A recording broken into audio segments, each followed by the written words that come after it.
Bismillahirrahmanirrahim. For the 12th class dear students, आज का जो हमारा टॉपिक है that is about arenas of cold war. Arenas of cold war. When we talk about arenas of Cold War, we simply refer to the times where crisis and war occurred between USA and USSR, but not cross certain limits. These are simply hot spots in Cold War and can be summed as. Arenas of cold war का मतलब है वो वाले areas और वो वाले times जब दो सुपर पावर के बीच में क्राइसिस खड़ी हुई, क्राइसिस ऑकर हुई बिटवीन यूएसए एंड यूएसएसआर, लेकिन एक सर्टन लिमिट से वो क्रॉस नहीं हुए. They remain in certain limits and they did not cross that limit. अगर वो लिमिट क्रॉस हो जाती तो ये क्राइसिस जो थी वो इनटू फुल फ्लेज्ड वार में टर्न हो सकती थी. ठीक है, तो ये हॉट स्पॉट थे, बहुत सारे थे, लेकिन हम यहाँ 4 इम्पॉर्टेंट हॉट स्पॉट जो है उनको डिस्कस करेंगे, जो वो वाले एरियाज़ को और वो वाले टाइम्स को कि जब वो उन एरियाज़ में क्राइसिस दो सुपर पावर के बीच में खड़े हुए, क्राइसिस बन गए और दो सुपर पावर एक दूसरे को कमज़ोर करने की कोशिश में लगे हुए थे, लेकिन वो एक लिमिट से क्रॉस नहीं हुए. ठीक है, और इस तरह से वो क्राइसिस रही, एक जंग पूरी तरह से फुल फ्लेज्ड वार नहीं बना. ठीक है, नंबर 1 है कोरियन क्राइसिस, नंबर 2 है Cuban missile crisis, number 3 Vietnam crisis and number 4 Afghan crisis. Korean crisis क्या थी? Korean crisis, the two powers were poised, two powers मतलब two super powers, poised for direct confrontation in Korea in 1950 to 1953 as Korea was divided into two parts, North Korea and South Korea. North Korea followed Soviet ideology while South Korea followed ideology of USA. In 1950, North Korea attacked South Korea. This war was apparently between two Koreas, but in reality it was war between USA and USSR. ठीक है, 1950 में Korean crisis खड़ी हुई, 1953 तक रही. इसमें क्या हुआ, 1950 में नॉर्थ कोरिया ने साउथ कोरिया पर अटैक कर दिया. नॉर्थ कोरिया यूएसएसआर के करीब था और यूएसएसआर की आइडियोलॉजी वाला था, और साउथ कोरिया जो था वो यूएसए की आइडियोलॉजी वाला था, और यूएसए का वो क्या था, एलाई था. ठीक है, अच्छा, तो इन दो के बीच में क्या हो गया, कोरिया डिवाइड हो गया और नॉर्थ और साउथ दो कोरिया बन गए, और फिर आपस में वो लड़ने लगे. और ये जो क्राइसिस हैं उस वक्त तो ख़त्म हुई, लेकिन अब ये इशू कभी कभी आज भी खड़ा हो जाता है. ठीक है, क्योंकि जो नॉर्थ कोरिया है उसके जो रिलेशन है, जो यूएसए है आज का सुप्रीम पावर जो है यूएसए, और इस तरह से उसके जो दूसरे साथी हैं उनके साथ उसके रिलेशन ठीक नहीं है. तो बाद में क्या हुआ कि ये क्राइसिस थे, और बाद में इसको जनरल असेंबली ने और बाकी कुछ मुल्कों ने इंटरफेयर करके इसका मसला ख़त्म किया. फिर दूसरा इम्पॉर्टेंट जो मसला खड़ा हो गया वो Cuban missile crisis. In 1958, in Cuba, USA-backed government was replaced by a communist revolution.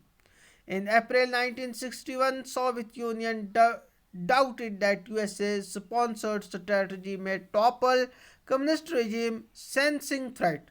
USSR decided to convert Cuba into a Russian base. In 1962, USSR installed nuclear missile there, since USA targets to USSR were so close that US President John Kennedy ordered American warships to intercept Soviet ships heading to Cuba. A clash seemed on cards. Fortunately, good sense prevailed and direct war was avoided. 1958 में ये मसला खड़ा हुआ जब वहाँ communist government बन गई और एक छोटा सा रेवोल्यूशन आया, तो ये फिर क्राइसिस खड़ी होती गई दोनों के बीच में, यूएसएसआर और यूएसए के बीच में। अब क्या हुआ, जब कम्युनिस्ट वहाँ पर पावर में आए तो उनका लिंक जो था वो यूएसएसआर के साथ बन गया, जबकि जो पहली गवर्नमेंट थी उसका यूएसए के साथ क्या था, लिंक था। अब यूएसएसआर ने वहाँ क्या किया कि सोचा कि हम यहाँ पर रशियन बेस बनाएं, कम्युनिस्ट यूएसएसआर का एक बेस, मिलिट्री बेस बनाएं, ताकि अगर किसी वक्त भी जो यूरोप में अमेरिका ने मिसाइल इंस्टॉल किए हैं हमारे अगेंस्ट, तो हम भी वहाँ से जाकर नज़दीक से उन पर अटैक कर सकें।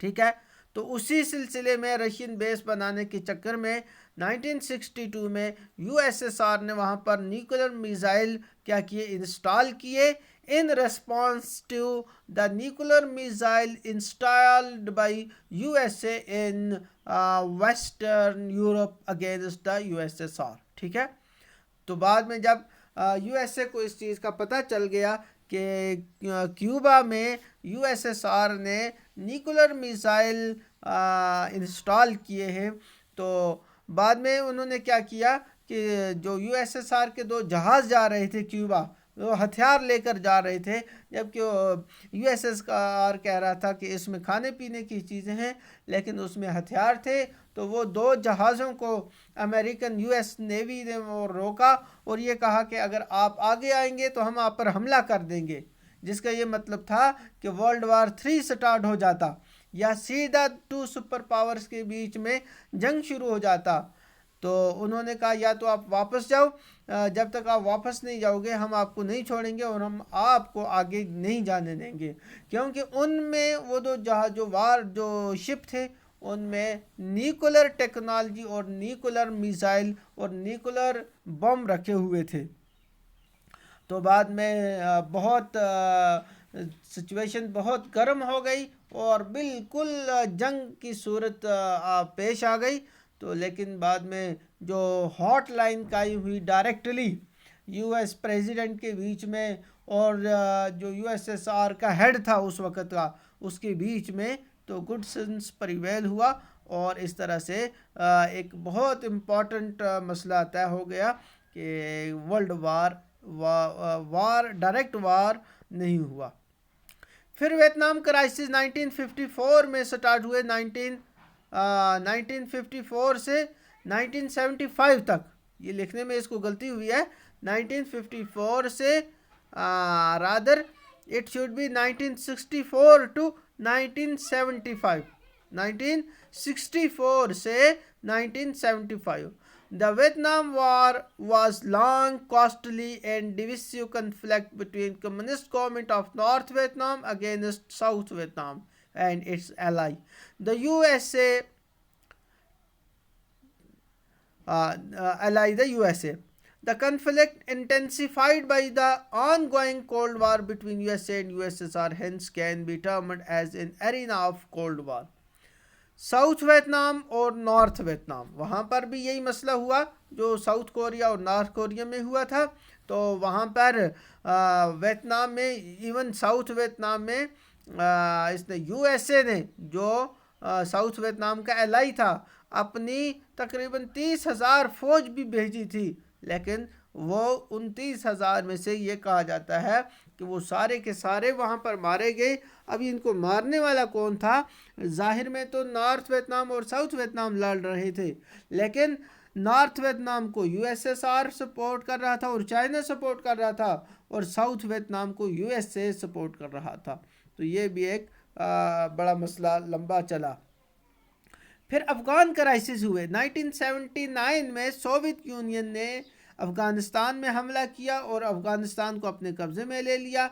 This war lasted up to 1989 तक वो यहाँ पर रहा। This was not liked by USA.